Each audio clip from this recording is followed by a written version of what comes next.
So this one is sort of a recap on just briefly of the first three, and then we'll touch on waiver services as well.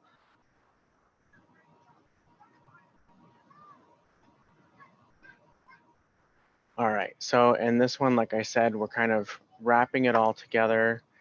In the first Lunch and Learn, we talked about the DDDA, which is the Developmental Disability Determination Application. The second one was about the DDRR, which is the Developmental Disability Registry and Review. And then in the third one, we talked about the Medicaid system, applying for it, Social Security, getting tips and tricks to that, and some handouts. And now we're going to talk about the waiver overview, the services that come along with the different waivers that the state of Alaska has.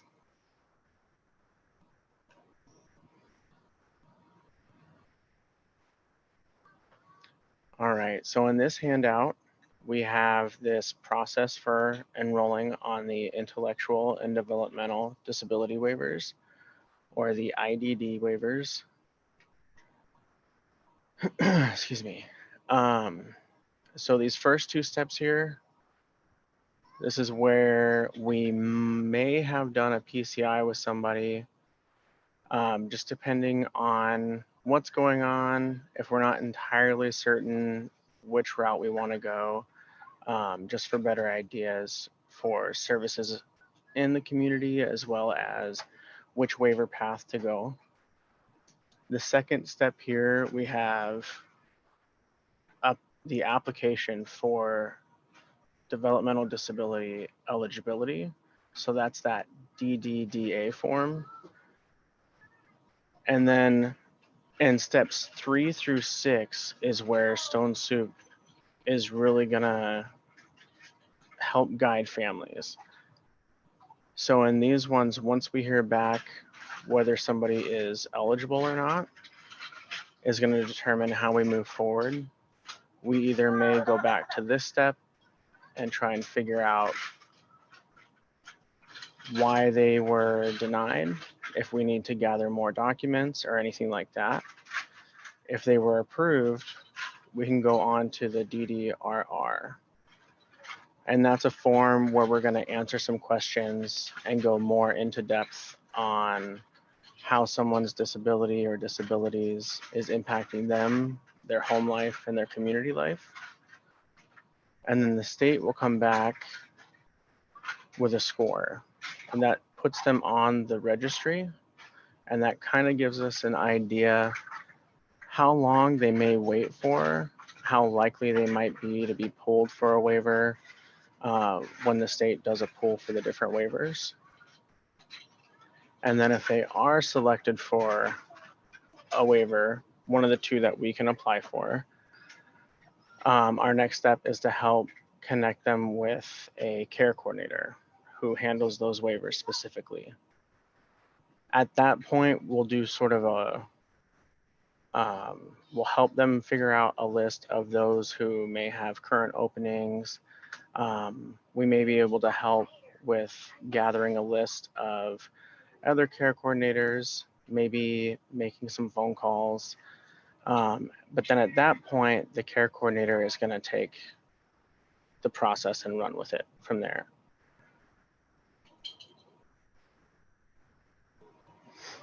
So like I said in that last slide, we have different letters that we might get from the state as far as eligibility. And this one, we see that it just says that they were approved.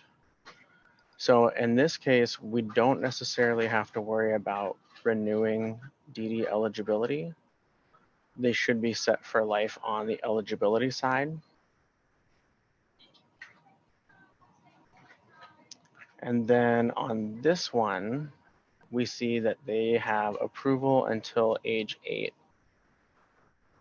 And so if we have an approval letter like this, we know that on the date that is hidden here by the redaction, we'll want to get together with this family and resubmit the eligibility documents to make sure that they're still eligible for the waiver programs should they get pulled for a waiver. And then in this one was a denial. So this one goes into detail here about what the state is looking for. They explain what was submitted to apply for eligibility. And then they will go into detail on the different areas and kind of what they saw, where a person may have been eligible, or maybe where eligibility didn't quite reach the level that it needs to be approved. And then near the bottom here, it will give you some time to submit additional documentation if we have it, to try and push for an approval if possible. And then if you want to, you can also request a manager's review.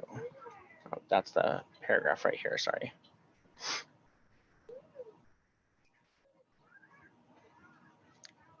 This is a sample DDRR score letter.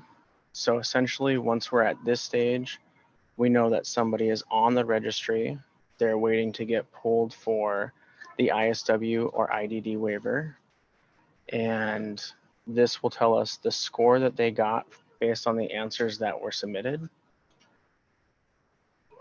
And then it will also tell you what they're doing when they go to pull. They're looking at the highest scores first. And then what to do once you're drawn. And then what to do to maintain active status on the registry. So this one, the questions that got us to this stage are ones that we have to renew yearly to maintain your spot on the registry. And that leads into this letter here. So sometimes the state will send out this letter saying, hey, it's been a year. We need to get a new DDRR form, questions answered, submitted. This will tell us, it'll have all the person's identifying info. And then it will tell us it's time to provide updated information.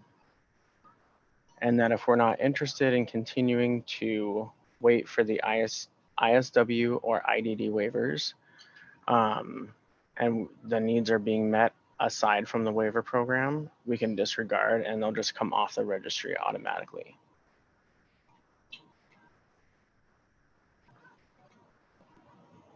And we can always get somebody back on the registry by completing those questions again in the future, should the level of care go back up to a higher level than what's being met at that time. And then the eligibility may or may not need to be redone, just depending on that first letter that was received.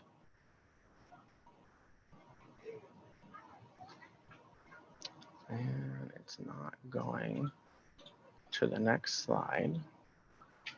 There we go. Okay, so this one is if somebody already has the ISW. So we can apply for the ISW waiver and the IDD, and we'll almost always choose to apply for both at the same time when we're working with a family, either for the first round or if we're renewing the DDRR on a year and they haven't been pulled for the ISW yet. If they have the ISW and they get this letter, so this one is basically saying, if you have the ISW already, it's time to renew those questions to stay on the registry if you need the higher level of care that the IDD can provide. However, if the ISW is meeting a person's needs, you can disregard this one as well, and they'll come off the registry, not to be pulled for the IDD, but they'll maintain the ISW waiver services. And then leading into the Medicaid waiver services, There is a Medicaid waiver brochure that I have in here that talks about all the different services that the state provides through the waivers. And so the Medicaid waiver programs allow individuals with physical and developmental disabilities to receive services while remaining in their homes and communities rather than in an institutional setting. And then sometimes I like to send this out. It's just the waiver brochure, and it'll tell you the 5 different Medicaid waivers that are available. It gives you the definition or the acronym breakdown, as well as the different services and the definitions of them. And then you have your check boxes over here to tell you which of the 5 waivers offers which of the services down the side there. So on the first one, we have care coordination. This is a person-centered activity where a care coordinator will assess your needs and then help you connect with the resources to meet those needs. And this is a requirement for each waiver. And then we have in-home supports, and this is for from birth to 18 years old. It may include assistance with activities of daily living or ADLs and instrumental activities of daily living IADLs. Examples are eating, bathing, grooming, dressing, using the restroom, or taking medication, shopping for groceries, laundry, and housekeeping. And for this one, a person must live full-time with an unpaid caregiver. And then we have family habilitation or family hab, assistance with ADLs and social skills while living full-time in a licensed home of a paid caregiver. And then we have group home services, services for those who are 18 and older, assistance with ADLs and social skills while living full-time in a licensed assisted living home. Supported living, services for those 18 and older, assistance with ADLs while still living full-time in their own residence. And then residential supported living, assistance with ADLs for those that live full-time in a licensed assisted living home. And then we have day hab or day habilitation. So you see the age rate, it starts at age 3. And these are going to be recreational activities outside of the home. And it's really goal-based activities that they want to encourage social or independent living skills. So it can be either delivered individually, so one-on-one, the individual with the direct support provider, or in a group. So the second one there is adult day services, and this is adult care in a group atmosphere. On the next one, we have respite care. This is a service designed to give unpaid caregivers a break. So for a lot of families, if we're working with those who have minors, those with young adult or adult applicants, we're looking at being able to get the person somewhere with a care provider so that the family has a chance to maybe do errands or anything else really that they don't normally have a chance to do on their own. And then supported employment for the applicant. So it covers training, support, services to obtain needed job skills, and then gain employment also. And it can include job coaching, mentors, and other services. For transportation and escort services, this is rides to access resources within the community and to various other activities. And so this one, what I've seen is that it can be above and beyond what Medicaid transportation allows for. And in that one, you have to have a guardian with a minor. It's usually just to and from medical appointments, whereas this one is for almost any other transportation need. And if it's with minors, if it's set up ahead of time, should be able to be done without having to have like the parent or guardian present. And then it also covers environmental modifications. So any needed modifications to the home, vehicles such as ramps, lifts, accessible showers, other things within, around the home or vehicle that can make a person's mobility more easily taken care of independently. Now on the waiver brochure, CHORE services isn't necessarily provided through the waivers. This one can be done through what's called the Community First Choice or CFC program. And that's something that we can determine if there's a need or potential eligibility for through the PCI, one of those first steps. And then it can also be accessed through the Division of Behavioral Health with their autism services, and through agencies like Denali Family Services, Alaska Child and Family. Meal service is on here as well. Service for those 18 and older can cover ready to eat meals, and then meals that are delivered to the home or served in a group setting. They can also cover specialized medical equipment and supplies and assistive technology devices to help consumers increase their ability to perform ADLs. Examples can be hospital beds, wheelchairs, back and leg braces, oxygen, feeding tubes, etc. Nursing oversight is a service that can be provided, and this is where a registered nurse is going to help ensure that the necessary medical care is safely delivered to the applicant. There's also intensive active treatment. This is professional level treatment and or therapy designed to stop specific behaviors from reoccurring. Can be personal, social, a mental health, or substance abuse problem. For the intensive active treatment, this one is now offered to adults, but for those who are minors is an accessible service through the Division of Behavioral Health. These waivers can also cover specialized private duty nursing. This is nursing services for ages 21 plus, and they are specific to the needs of the applicant. And that is the end of the brochure services. That was a really thorough presentation, Dan. Thank you. I appreciate that. Yeah, happy to answer any questions that you guys have. There was a couple of things, Dan, if I could just, add to your presentation. So sometimes when we think about some of the services, especially as we're explaining them to a family member, they're just looking for help, right? So we talk about assistance, like assistance with ADLs. One of the things that's important to kind of distinguish is that a lot of the services, especially those that are provided for folks on the IDD or the ISW waiver, are habilitative. So I know you've mentioned that for a couple of them, like family home habilitation, day habilitation, it's right there in the title. But then even things like what's now supported employment and is going to become just employment services, that's also habilitative. In-home supports and supported living is also habilitative.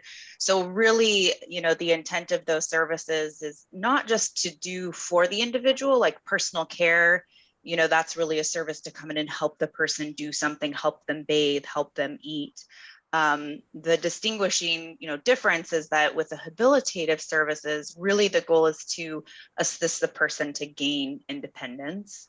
So that's just kind of an important thing to talk about when you're talking with families about what services are available on those waivers. And then you had one portion about the specialized medical equipment.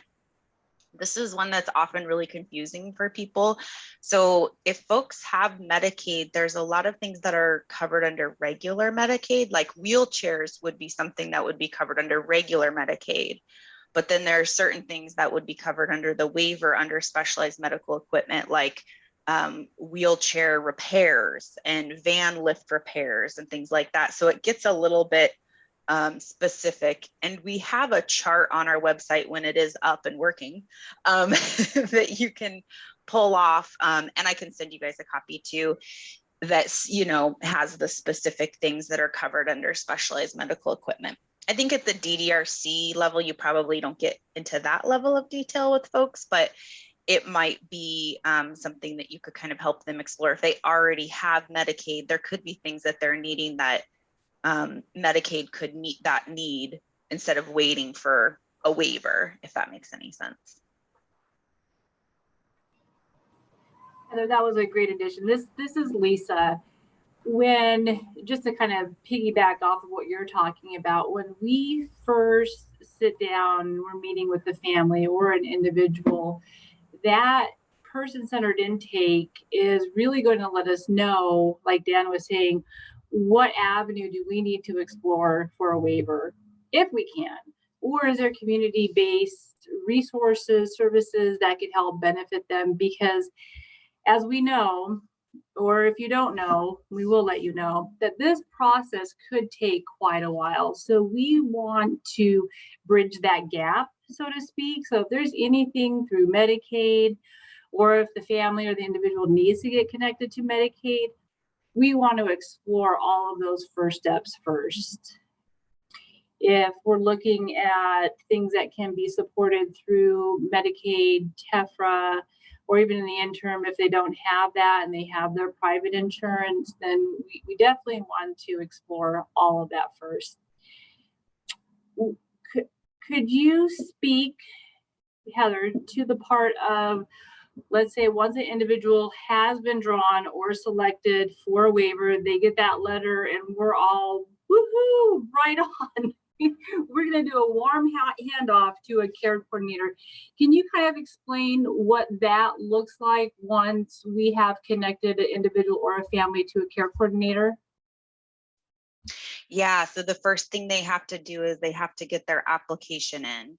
So we send them the notice to proceed letter, and then they have to obviously tell us what care coordinator they're working with. And then they have their timeline to get their application in to be assessed. The biggest thing that usually holds people up is one, finding a care coordinator that will take them on their caseload. I mean, we know that that's a reality in the state of Alaska. We have a shortage of care coordinators. And so that sometimes can be a big hiccup, but really the biggest thing we run into is documentation. So the best thing you guys can do is help the family be organized to have that documentation in place or, you know, readily available so that they can share that with the care coordinator. And I imagine you guys do a lot of that too. You probably share those documents, help them share those, but it's at that point that they submit an application that the first thing we have to do is determine whether or not they have a qualifying diagnosis. And that can be very easy, you know, if they have cerebral palsy or seizure disorder or autism or a diagnosis of intellectual disability. It gets a little bit more challenging when they're an individual that fits into the category of other intellectual disability.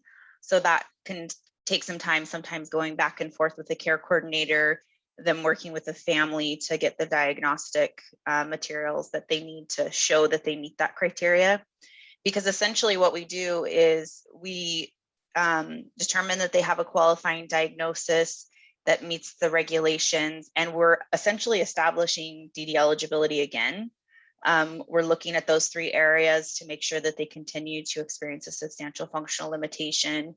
If they're going to qualify under other ID, we have to ensure that they have cognitive disabilities that are at the same level as someone that we would serve under ID.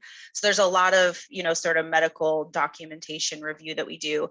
And then once we have a complete application, then they get put on the list to have an assessment. So for individuals over the age of 3, we would do an ICAP. And we have a regulatory requirement that within 30 days of receiving a complete application, we have to make a determination. So we're trying to get that assessment done quickly. And for that assessment, we try to see the individual, and, you know, pre-COVID, that was in person whenever possible, but we do a lot of Zoom and that sort of thing as well, especially for people that live in more rural areas. And then we have to talk to 3 people who know the person very well, who can speak to their daily functioning. And we look at, you know, motor skills, social communicational skills, personal living, community living, and then any behavioral needs that they have. And we sort of put all that together, all that information together, and we score them. And there is a score that they have to fall below for their age in years and months in order to be determined to have a level of care that meets our requirements. So that might be too much information, but is that what you were looking for, Lisa? Sorry about the road noise. Oh, No, you're good. that was perfect. And then can you speak to what are those qualifying diagnoses, and then also what the ICAP stands for? Oh yeah, sorry. So the ICAP stands for the Inventory for Client and Agency Planning. It's not a diagnostic tool. It's simply to determine what a person's functional abilities are. And sorry, the other question, oh, what are the qualifying diagnoses? So there's cerebral palsy, seizure disorder, autism, intellectual disability, and other intellectual disability. So that's what I was saying, for the other intellectual disability, they have to have a cognitive disability that would be at the same level as someone who would qualify under intellectual disability. So, you know, when you think about the DD eligibility criteria, it's the same. They would have to, you know, fall 2 or more standard deviations below the mean. So they'd have to have an IQ lower than 70, or, you know, other testing that can get us to that, you know, point in terms of determining that. So As far as like the syndromes, like Down syndrome, the fetal alcohol syndrome, can you speak to just the syndromes? yeah, so there are a number of diagnoses that could fall under other ID, and Lisa, you gave a couple of examples. Other ones, oh gosh, you're gonna put me on the spot here. Rett syndrome is one. We have a whole list of ones, and every time we get a new one, we have to vet it. Anytime someone, you know, we get an application where a person's going to fall under other ID, we do a committee review. So the person that takes the application reviews all the documentation that we got, and like I said, they're essentially looking at the substantial functional limitation. They then present it to a committee, and we determine whether or not we can serve that person under other ID. Oh, what was the other thing I was going to say about that? Oh, we do, essentially, we're trying to find a way to fit them on the program, right? So that's our first priority. Do we have something here that's workable to where we could serve them on the program if it's going to be under other ID? And then sometimes we have options, like sometimes we'll have someone who has a diagnosis of Down syndrome and intellectual disability. So in that case, we try to serve them under what makes the most sense.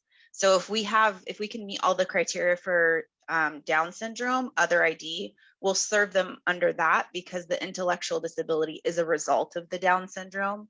So we try to have the most accurate diagnosis. But let's say we had someone where, you know, it was clear they had Down syndrome, but they didn't have that diagnosis, but they had a diagnosis of intellectual disability. We just put them under intellectual disability. We wouldn't make them go through more hoops to get on the program. Oh, the IAT. So the history for IAT, if anyone is interested, maybe you're not, maybe it's just me, but so we used to serve a lot of kids actually under IAT, but really what they were getting was ABA services. So ABA services sort of fit that criteria. But then the Division of Behavioral Health created their autism services program. And so that's what Dan was talking about, that is an option for anyone that's under the age of 21. They can't get what's called IAT, but they can get what essentially historically they would have gotten, which is ABA, under autism services through the Division of Behavioral Health. So I have had a couple of families where maybe they don't meet our criteria, but they do have autism. And what a great resource, you know, if they can get ABA services for their kiddo, whether they're on the wait list or not, that should be something that, you know, is explored as an option. So definitely if you have people like you're talking about kind of figuring out what services they could utilize in the meantime, that's a great resource. If they have a definitive diagnosis of autism service or of autism, then they can access those autism services. So we have the alphabet soup book, our different phases here for the different lunch and learns. Like Lisa was saying, it goes all the way back to the first one, the developmental disability determination application. Lots of acronyms in this one, getting going in the process. And then for the DDRR, there's not a whole lot of new here. A lot of it comes down to those more specific questions for each family, for each individual. So on this side, we're talking less like medical record, resources and whatnot, and more specific to the applicant and their home life, the community life. And then if we hear anything that comes up in that talk that maybe we didn't pick up on before, we can help more in this phase.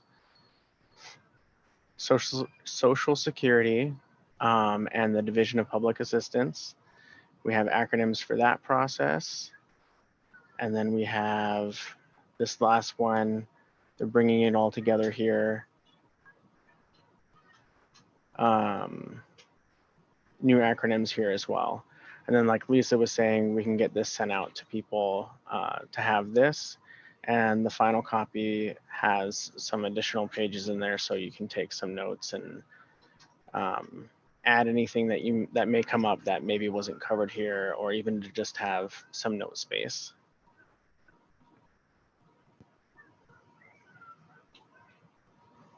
This is Heather. Dan, I was going to say, you guys actually taught me a new acronym. When I started doing all the DDRRs, I was like, what is Lisa saying when she's saying, was it DSO, danger to self and others? I was like, what is this acronym? I had to really think for a second. So you guys are teaching me as well. Peer support. I think with these acronym books, they can be chapter books.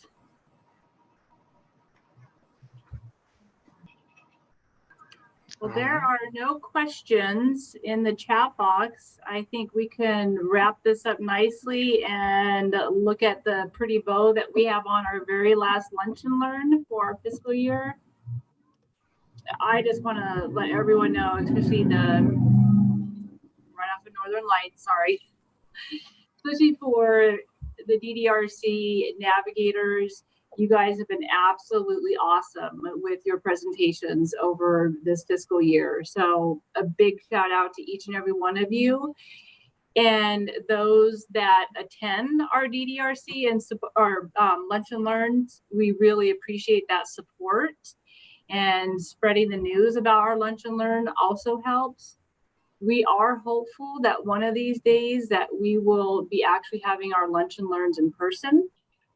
One of the great things is coming together and being there in person, but we also have lunch for everyone. We're all foodies here, so that's one of the best things. But even when we do have the opportunity to come back in person for our Lunch and Learns, we still provide it virtually. So those that aren't able to come actually to the Stone Soup Group office building, they can attend through Zoom. So I just want to let everyone know a big thank you. We appreciate each and every one of you.